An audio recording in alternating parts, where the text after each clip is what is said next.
राजस्थान में चुनावी साल होने के चलते सियासत का पारा बढ़ने लगा है। भाजपा और कांग्रेस के साथ अन्य पार्टियां भी चुनावी मोड में आ रही है।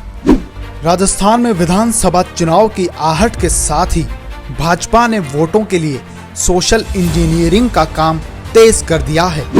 राजस्थान में विधानसभा चुनाव की तैयारियों को बीजेपी अब रणनीतिक रूप से मजबूत करने जा रही है।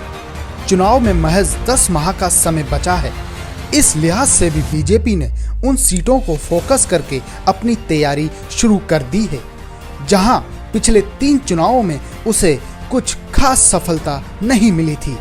अब हम आपको बताते हैं उन सीटों के बारे में जहां पिछले 3 में से कम 2 चुनाव बीजेपी हारी है। इनमें नवलगढ़, दातारामगढ़, सादुलपुर, खेतड़ी, लालसोट, सिकराय, राजगढ़, गंगानगर, फतेहपुर, बस्सी, खीमसर, वल्लभनगर, रायसिंह नगर, लूणकरणसर, नोखा, सूरजगढ़, मंडावा, आमेर, नसीराबाद, मांडलगढ़, बागीदोरा, सांचौर, बाड़मेर, सरदारपुरा, सपोटरा, करौली, टोडा भीम, राजखेड़ा, बाड़ी, डी कुम्हेर, बांसूर, कोटपूतली, लक्ष्मणगढ़, झुंझुनू, सरदार शहर, कोलायत और हिंडोली सीटें बीजेपी के लिए बड़ी चुनौती बनी हुई है।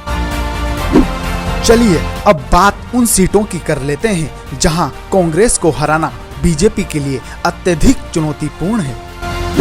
राजस्थान में कई सीटें ऐसी हैं जहां कांग्रेस की पकड़ बेहद मजबूत है। इनमें सीएम अशोक गहलोत सहित कई मंत्रियों की सीटें हैं जो बीजेपी के लिए बड़ी चुनौती बनी हुई है। इनमें सीएम अशोक गहलोत की सरदारपुरा सीट बड़ी चुनौती है। गहलोत यहां से लगातार जीतते आ रहे हैं।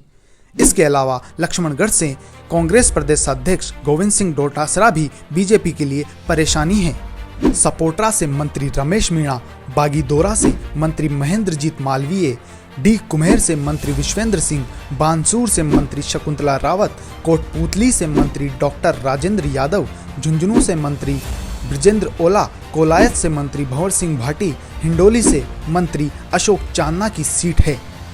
इसके अलावा सरदार शहर से कांग्रेस के वरिष्ठ नेता भंवर लाल शर्मा भी लगातार चुनाव जीतते रहे हैं। हाल ही में उपचुनाव में उनके बेटे अनिल शर्मा ने जीत हासिल की थी। माना जा रहा है कि 2023 में होने जा रहे राजस्थान विधानसभा के चुनाव काफी दिलचस्प होने वाले हैं।